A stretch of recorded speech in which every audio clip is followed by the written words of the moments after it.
Item number SCP-3200, Object Class KETER, Special Containment Procedures.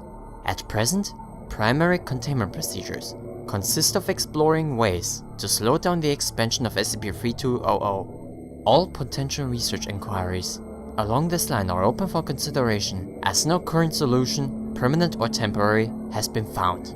Foundation-affiliated researchers have been suitably implemented into civilian scientific institutions in order to both discourage serious inquiry into the nature of SCP-3200, while also conducting independent research into the anomaly.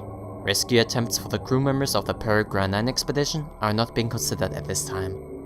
Description: SCP-3200 is a region of space, currently 300 million light-years in diameter, located at approximately right ascension 14 hours 50 meters and declination 46 degrees, commonly referred to as the Boreas Void by civilian scientists. At present, the exact properties of SCP-3200 are unknown, as most research into the anomaly was conducted by the now defunct Peregrine Expedition program.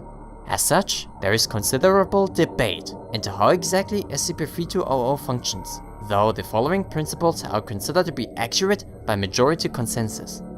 SCP-3200 represents an exceptionally thin and potentially open region of spacetime, such that trans-universal contact is possible through SCP-3200. The anomaly is expanding at a rate of 10 million light-years per year. The expansion of SCP-3200 poses a non-zero threat of a UK-class universal collapse scenario. All other points concerning the exact properties of SCP-3200 are considered to be highly speculative. Researchers looking for more information concerning the anomaly may consult the following compiled reports on SCP-3200. History of the anomaly. The anomaly was first discovered by civilian scientists who noted that the region of space possessed significantly fewer galaxies than one would expect from any other region of space. Notably, while a similar sized region of space should contain 2,000 galaxies, SCP-3200 only possesses 60. Foundation researchers at Site-118, conducting research into extrasolar anomalies, noted extremely high Hume levels arising from SCP-3200, but were unable to determine any reason for this. Continued research into SCP-3200 would not be seriously conducted until the launch of the Peregrine expeditions in 2008. With the creation of ever-sophisticated technology by members of our Applied Sciences divisions, we often find uses for various advances that we had never before considered. The creation of the first temporal sinks by Foundation researchers showed us that time can be manipulated, slowed down, or even held constant from the perspectives of different viewers. As such, we aim to use modified temporal sync devices in the launch of a new Foundation space initiative in order to better understand non-terrestrial anomalies.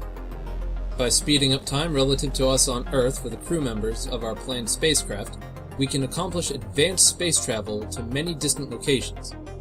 Temporal sinks allow us to maintain the natural flow of time for both us observers on Earth and the crew members of the expedition, maintaining causality in all frames of reference. It is a simple matter of cryogenically freezing our crew members for however long they intend to travel, activating our temporal sinks, and then waking them up when they arrive at their destination, in a frame of time that is usable by our standards, all without violating causality. Small-scale tests indicate that we could use the temporal sinks aboard fuel-efficient ion thruster-powered spacecraft to send researchers hundreds of millions of light-years away and back in the space of a few months, allowing us to vastly improve our knowledge of extrasolar anomalies.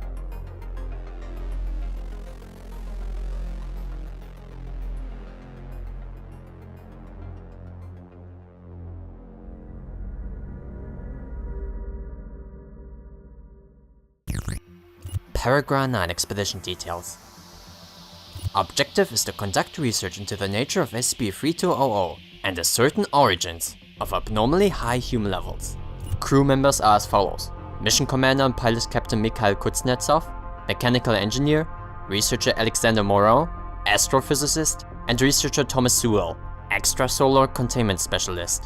Flight details are as follows: Mission will take place from the 29th of November 2010 to the 29th of November 2016. Flight time using temporal sinks will occupy roughly 4 years of total mission time, during which crew members will be cryogenically frozen. On the 28th of February 2016, the Foundation recovered a capsule launched by Peregrine 9, consisting of modified segments of the original Peregrine 9 shuttle. The following is a collection of relevant logs and transcripts found inside the capsule. Full reports may be retrieved pending approval from the project director. Just like that, we're 700 million light years from home. Didn't feel like anything to me. It's a little scary, and a little amazing. So this means that we're firmly inside the anomaly then? Correct. I don't feel anything different though. Take a look outside. Now that's disturbing. Pure blackness. What do you suppose is out there? Who knows? It's our job to figure it out. This is Captain Mikhail Kuznetsov of the Peregrine 9 mission. Reporting in on day 1 of the mission, which has already hit a snag. The first thing we tried to do was to verify the anomalous Hume levels that our more earthbound satellites were able to pick up, but our Kant counters don't seem to be functioning properly here. The Hume levels we're reading are fluctuating rapidly, anywhere from almost 0 to absurd numbers in the hundreds. If we came all the way here to only have faulty Kant counters, what a tragedy that would be. Still, there seems to be something off about this place. We'll have to do more research later. That's all for today, I suppose. So, today we woke up and saw a box outside. Floating around in the middle of space nowhere, just sitting pretty. We just recovered the object and are about to open it. Nobody panic, alright?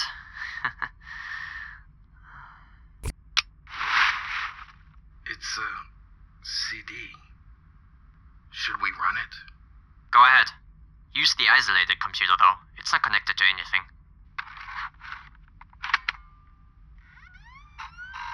This is Captain Mikhail Kuznetsov of the Peregrine 9 mission. What the hell? Reporting in on day 35. Still no signs of slowing down the anomaly's growth. We can't get any good data on it, either because we still can't get any of our counters are working. Still, we will see what we can do, for the good of us all. Signing off. This is Captain Mikhail Kuznetsov of the Peregrine 9 mission. Reporting in on day 47 of the mission. Over the past week or so, we've picked up about 12 more recordings of me speaking about the anomaly in question. We're still not closer to answers though.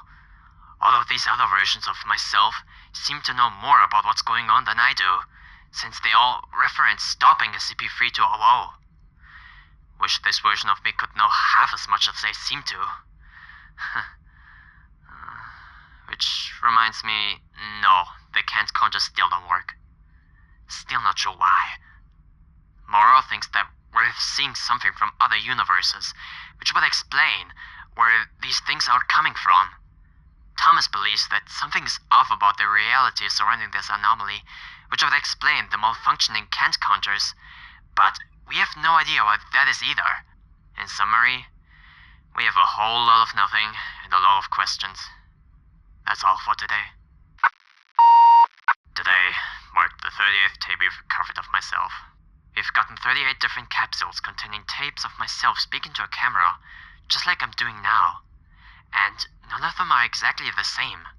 In each video, I'm wearing different clothes, the date is off, I have different hair, all kinds of things. And I've got no damn idea why. What worries me the most is that we still haven't found out any details about what exactly SCP-3200 is doing. We're pretty sure that this is a region of some weird space-time stuff.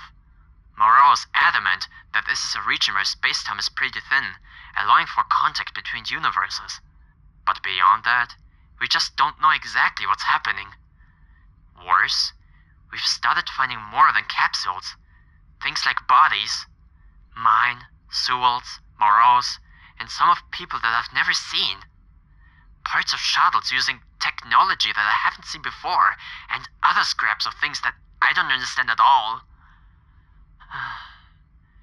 There's something deeply wrong about this place. It feels fundamentally misplaced. that it doesn't belong. I don't know what else we can find here. Signing off for today. On the 7th of September 2013, Captain Kurzesnov apparently vanished while attempting to retrieve another tape. He reappeared 2 days later, on the 9th of September 2013, extremely dehydrated and weak.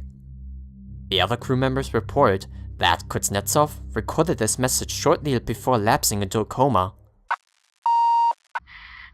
We were fooled. The void isn't erasure as spacetime is ruined. It's the source of the tear itself. Spacetime itself is rending itself apart, and we're seeing echoes of every timeline in the past and future. Time is an Ouroboros, devouring itself again and again, only to be reborn. I saw all of it. All of the times you tried to stop it in the past, and the future. This happens again and again until we get it right. Over and over, we try and try to fix it. All times blend together until singularity and all is lost. The tear opens more holes everywhere in reality, and the anomalies appear faster and faster, but containment is only delaying the inevitable. The inevitable cleansing of the slate. I saw all the timelines, and we haven't stopped it in any of them. Bogorodica.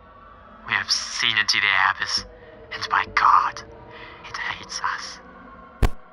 This was the last recorded event that was stored in the recovered capsule. Given the passing of Peregrine 9's original end date, the expedition is considered to be lost.